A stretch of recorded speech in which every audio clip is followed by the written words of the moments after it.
unfortunately, the mischief that they want to address is not going to be addressed with this this ruling, because you're going to create another problem. You ask yourself, how do we even get to the point where governors decided to start controlling local government fund?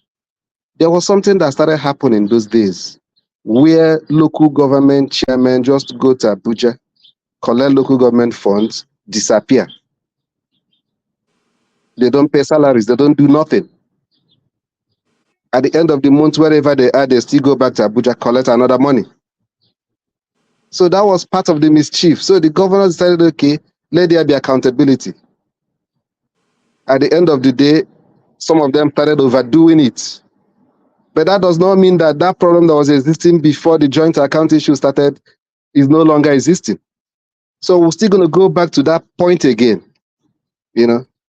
And if you really want to give them that autonomy or financial whatever, there should be a constitutional review that will put those checks and balances on what they're expected to do and what their relationship with the state will be vis-a-vis what their relationship with the center will be.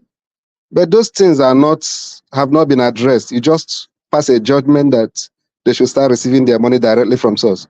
Imagine what would happen in a state like Rivers State if this law had been in place like 2 years ago, and the crisis that was experienced with the local government, the house members that were in loggerheads with the governor decided to increase the tenure of the local government chairman, and the governor said no, and those things are still in the courts.